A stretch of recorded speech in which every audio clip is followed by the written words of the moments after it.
लाक्चरी से Indian Red Cross Society Manipur state branch की team ने अखोई यामजिना डॉक्टर मंगलेम मासी अखोई वाइस चेयरमैन ने आई सामगना अखोई ऑनररी जनरल सेक्रेटरी अखोई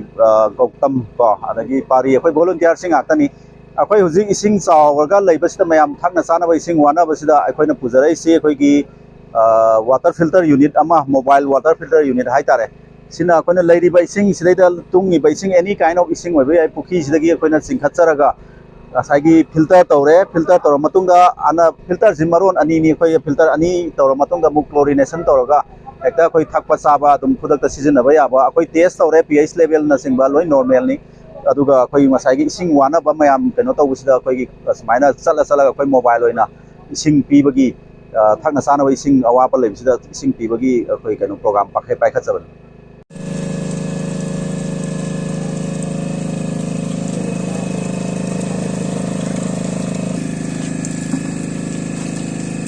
पीएस और अपने पीएच लेवल का पीएस और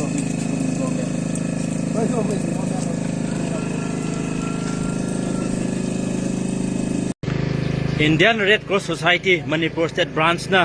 सिंधुना हुजी इसिंग इचाउ थोप मफम कयादा मखोइने इसिंग अरुबा पिथनबा पांदमदा अनुबा टेक्नोलॉजी सिनजुना मोबाइल वाटर फिल्टर किट सिनरगा हाइबा सिगी यामना चंबा दिमानबा टेक्नोलॉजी दे वांगबा अदुमा पोनी मसिने अखोइगे हुजी इसिंग इचाउ थोकिबा सिगी पुखी लेनांग सिदगिनि सिंखलिसे मयाम यंगबियु सिदे लेबा लंबेन सिदगिनि लेकोम लेनांग लोइ चंगमनि मसिने हुजी चिंखलेगा सिगी फिल्टर से तौरेगा हुजी सिगी हाइरिबा केनोसेना सुंगगा हाइतारे समाइन तौबनी सि मतंग से खितंग हंजगे सिगी से कदाइबो सेव ओइगे तो हैबिट हाइबियो इसिंग जे एनी काइंड ऑफ इसिंग मोड पर एनी मोड पर इसिंग अखोइना दुम लोइमक पीरगा मासे सिदा फिल्टर तौरानी फिल्टर तौरकांदा मु सिदा अहान फास फिल्टर तौरकांदा सिदा मु फिल्टर तौरका अखोइना फामदा बसिबा औने सिदा मु थादोकपा थादोकांदा मु मसाई फिल्टर तौरबा सिगी अखोइना मु क्लोरिनेटेड तौबनी सिदगी जे क्लोरिनेटेड तौबा ट्रीटमेंट तौरबनिना मही पताई लो कई का यावनी चांस दुगा लूबदि खिरंग वाट पर कमाइन तौगे तो लूबसे ngसाई इसिंगी मागी सोर्स से सोर्स सिना यामना लैबनी खितंग मसु खितंग लैबनी वा दुगा थकपददि कैसु थोदो अदा मयामते यंबियो थक्तन पर कमाइन तो मानों मदे यंबियो के संगगा यंबियो तो यंबियो अखोइ दुम तौले लमना कमाइन तौगे याय याबा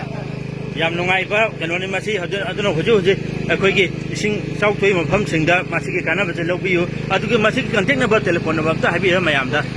9436280617 अमुतंग हाबियो 9436280617 अनि हाइबा नंबर से कांटेक्ट तोबिदुना काता कौरगा इसिंग वाले खोले थप कानाब लेतबदो काता मफम ददि Sumba याबा अदुगुंबा technology red Cross society ना याम खना सिंबिना मयामदा अवाबा मतेंग पांगी